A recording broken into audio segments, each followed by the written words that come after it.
Baik, kita akan belajar tentang manusia lama dan manusia baru menurut Efesus 4 ayat 17 sampai 32. Nah, saudara, di dalam Alkitab disebut manusia lama dan manusia baru. Tapi sebelum itu mari kita berdoa. Tuhan Allah Bapa di surga, di dalam nama Tuhan Yesus Kristus, kami bersyukur saat ini kami boleh terkumpul di tempat ini untuk belajar kebenaran firman. Berkati firman-Mu, berkati kami semua. Dalam nama Tuhan Yesus kami berdoa. Amin. Nah, perhatikan saudara dalam Efesus 4 ayat 17 sampai 32 tentang manusia lama dan manusia baru. Efesus 4 ayat 17 berkata, sebab itu kukatakan dan kutegaskan ini kepadamu di dalam Tuhan. Jangan hidup lagi sama seperti orang yang tidak mengenal Allah dengan pikirannya yang sia-sia. Orang yang tidak mengenal Allah adalah orang yang belum percaya atau disebut manusia lama. Sekali lagi, orang yang tidak mengenal Allah adalah orang yang tidak percaya yang disebut manusia lama. Bagaimana manusia lama menurut Efesus? Pasal 4 ayat 17 sampai 19 berkata, pikirannya sia-sia. Apapun disampaikan, pikirannya sia-sia. Apapun kita sampaikan tentang kebenaran firman Allah, dia akan berkata bahwa itu hanya sia-sia belaka. Berbicara soal keselamatan, dia hanya berpikir bahwa itu adalah sia-sia. Dan yang kedua dia katakan, pengertiannya gelap dalam Efesus 4 ayat 17 sampai 19. Pengertiannya gelap. Jadi dia tidak mengerti tentang kebenaran itu sendiri. Kenapa? Karena Alkitab berkata bahwa pengertiannya gelap. Dan yang ketiga, jauh dari persekutuan. Yo, jelas orang yang tidak mengenal Allah atau tidak percaya, bagaimana dia mau bersekutu? Pasti dia jauh dari persekutuan. Dan yang keempat, dia bodoh.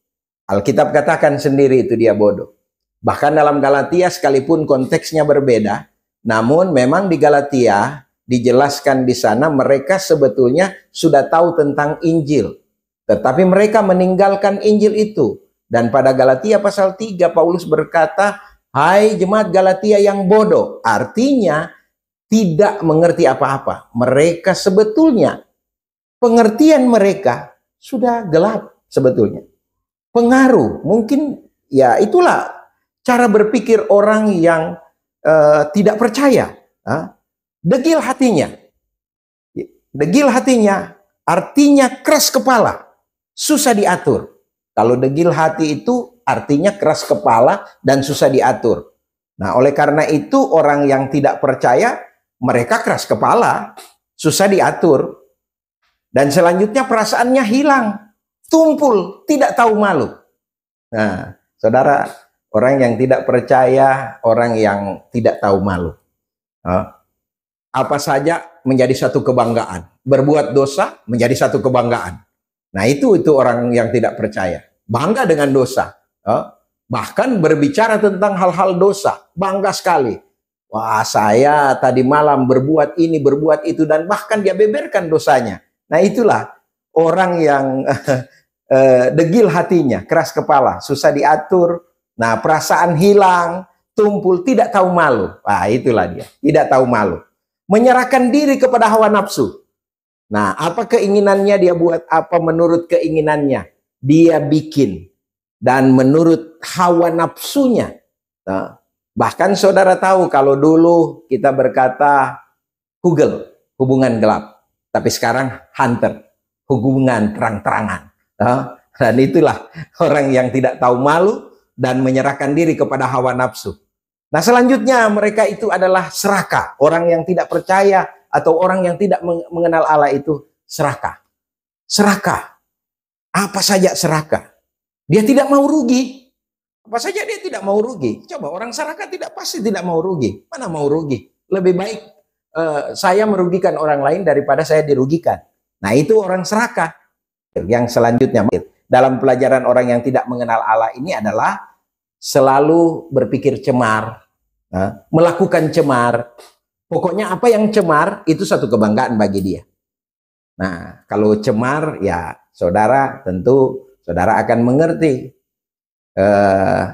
Kalau saudara melihat sebetulnya manusia itu, kalau orang Manado bilang kurang pakai ekor, kong dapat lihat apa itu. Nah, kalau pakai ekor dapat lihat apa. Nah, artinya kalau dia ada ekornya, berarti apa itu? Sama seperti binatang, saudara. Itu orang, dia pasti akan beri. Itu orang yang tidak percaya. Artinya orang yang tidak mengenal Allah. Nah, apakah orang percaya bisa melakukan ini? Jawabannya bisa. Mengapa bisa? Mengapa bisa? Perhatikan apa yang dikatakan Rasul Paulus kepada jemaat di Efesus. Perhatikan baik, Efesus 4 ayat 17. Sebab itu kukatakan dan kutegaskan ini dalam Tuhan. Jangan hidup lagi sama seperti, ulang, jangan hidup lagi sama seperti orang-orang yang tidak mengenal Allah. Berarti orang percaya bisa nabi? Bisa. Nah, persoalannya kalau dia belum percaya dan dia melakukan hal ini, itu hal yang biasa karena dia memang tidak mengenal Allah. Yang luar biasa kalau dia percaya kok melakukan ini. Waduh, itu yang luar biasa. Nah, perhatikan Efesus 4 ayat 20. Alkitab berkata dalam ayat 20, tetapi kamu, bukan demikian. Kamu telah belajar mengenal Kristus. Saudara, garis bawahi kata mengenal. Mengenal dengan tahu itu berbeda. Kalau mengenal, saya sangat mengenal teman saya. Nah, teman saya sangat mengenal saya. Itu namanya mengenal. Kalau saya katakan Evangelis Domiwel, itu teman saya. Dan saya kenal, rupanya pun saya kenal. Dan kalau saudara tanya kepada Evangelis Domiwel, dia pasti akan berkata, saya mengenal Pak James. Nah, itu kata mengenal. Kalau tahu, saya tahu Jokowi. Tetapi Pak Presiden Jokowi tidak tahu saya siapa. Itu hanya sebatas tahu. Nah, kita mengenal Kristus. Orang yang mengenal Kristus disebut di sini adalah orang yang percaya. Orang yang percaya. Bagaimana prosesnya? Mari kita lihat dalam Efesus 4 ayat 20 sampai 24 yang disebut manusia baru. Mari kita lihat. Nah, manusia baru menurut Efesus 4 ayat 20 sampai 24, pertama dia katakan mendengar tentang dia. Saudara mendengar tentang dia. Iman timbul dari pendengaran. Pendengaran akan firman Tuhan. Roma pasal 10 ayat 17. Dan Efesus pasal 1 ayat yang ke-13 berkata demikian. Perhatikan baik Efesus pasal 1 ayat 13. Di dalam dia kamu juga, karena kamu telah mendengar firman kebenaran, yaitu Injil keselamatan. Di dalam dia kamu juga, ketika kamu percaya, dimeteraikan dengan Roh Kudus yang dijanjikannya itu. Nah, ulang saya katakan, dalam firman Tuhan ini dia berkata dalam Efesus 1 ayat 13, di dalam dia kamu juga, karena kamu telah mendengar firman kebenaran itu. Mendengar firman ke dalam kebenaran itu. Di dalam dia kamu juga ketika kamu percaya. Saudara, orang yang percaya adalah orang yang mau menerima Yesus. Orang yang percaya adalah orang yang mau membuka hati dan menerima Yesus. Nah, perhatikan di dalam Roma pasal 10 ayat 9 dia berkata, jika kamu mengaku dengan mulut bahwa Yesus adalah Tuhan dan percaya dalam hati bahwa Allah telah membangkitkan dia dari antara orang mati, maka kamu diselamatkan. Orang yang percaya akan mengaku Yesus itu Tuhan. Orang yang percaya akan menerima dia sebagai Tuhan dan Juru Selamat dalam hatinya. Dan orang yang percaya, dia akan menjadi anak Allah, mau menerima dia. Yohanes 1 ayat 12, tetapi semua orang yang menerimanya, diberi kuasa menjadi anak Allah, yaitu mereka yang percaya dalam namanya. Itu yang disebut manusia baru.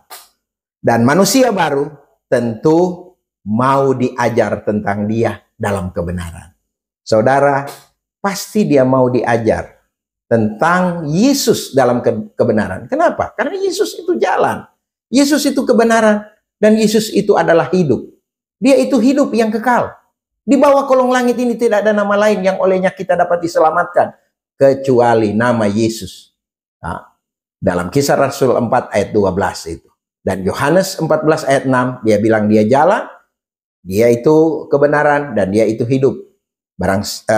Tidak ada seorang pun sampai kepada Bapa tanpa melalui dia. Nah, jadi orang yang disebut manusia baru atau orang yang percaya itu mau diajar tentang dia dan mau diajar meninggalkan sifat lama. Sifat yang tadi saya sudah jelaskan. Yaitu sifat-sifat yang pengertiannya sia-sia, hidup dalam kegeraman dan cemar, serakah, banyak lagi. Nah, itu orang yang manusia baru adalah orang yang mau diajar meninggalkan sifat-sifat yang lama, supaya dia dibaharui di dalam roh dan pikirannya. Dia mau dibaharui di dalam roh dan pikirannya, dan dia mau dikenakan manusia baru. Nah, sehingga manusia baru menurut Efesus 4 ayat 20 sampai 24, dia dibenarkan dan dikuduskan oleh Allah. Jadi kita ini dibenarkan, bukan orang benar. Kita bukan orang benar. Siapa orang benar di dunia ini? Alkitab bilang tidak ada yang benar, seorang pun tidak. Roma pasal 3 ayat 10 sampai 12. Tidak ada yang mencari Allah, semua orang telah tidak berguna, semua orang telah menyeleweng. Tidak ada yang berbuat baik, seorang pun tidak. Ayat 23 dia berkata, Roma pasal 3 ayat 23, semua orang telah berbuat dosa. Nah, bagaimana kita sebut kita orang benar? Kita dibenarkan. Dan yang kedua, dikuduskan oleh Allah.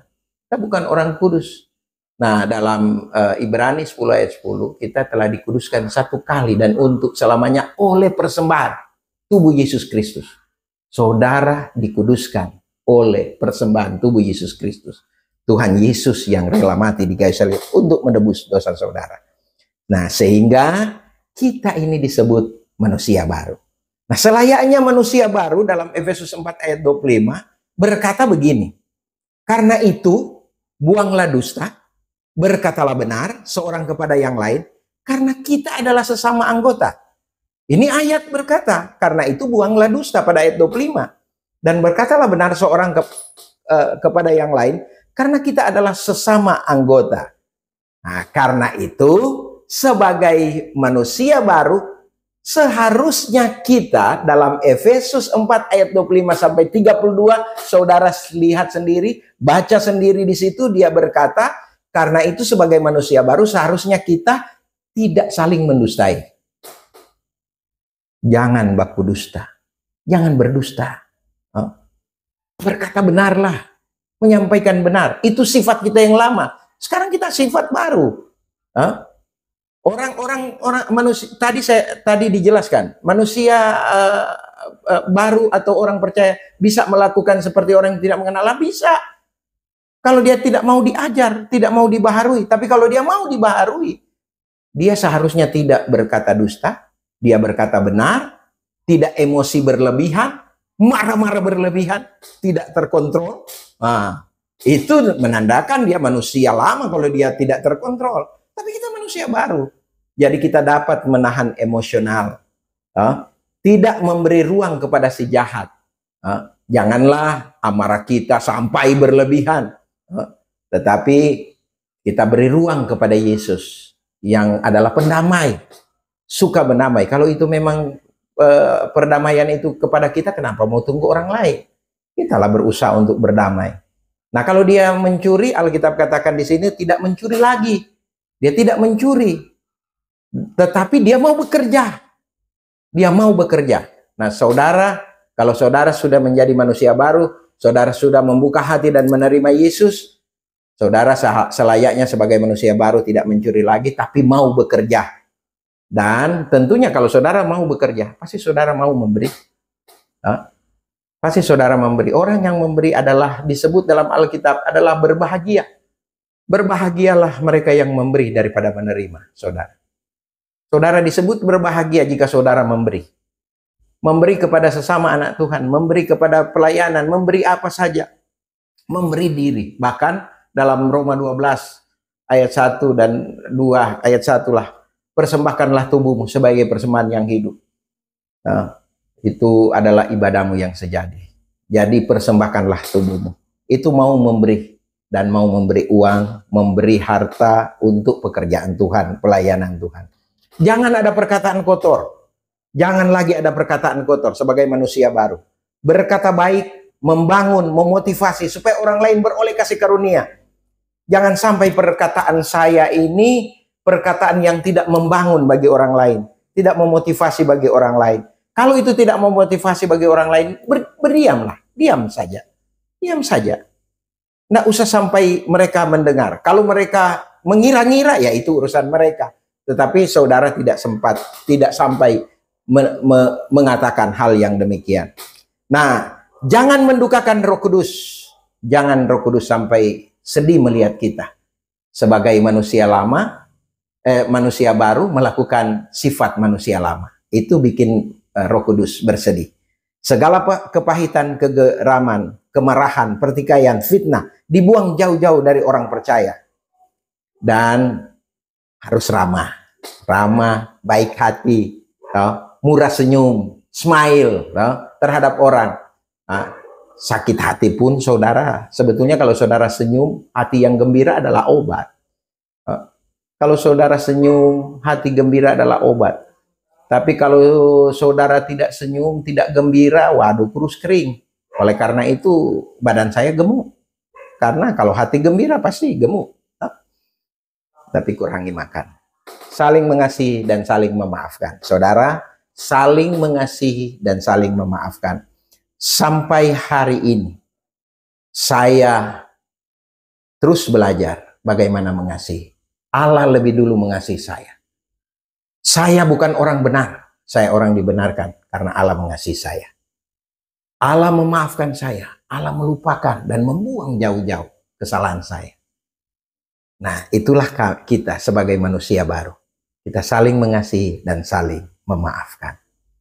Dan biarlah pelajaran tentang manusia lama, manusia baru menurut Efesus 4 ayat 17 sampai 32 ini boleh menjadi berkat bagi saudara dan saudara terus belajar. Terus belajar bagaimana mengenal Allah lebih dekat. Bagaimana supaya saudara membuka hati menerima Yesus menjadi anak Allah. Nah, saya menantang saudara. Jika saudara mau sungguh-sungguh percaya, bukalah hati saudara. Terimalah Yesus dalam hati saudara. Dan katakan, Yesus, aku orang berdosa. Masuklah dalam hatiku, bertakhtalah dalam hatiku. Sucikan dosaku.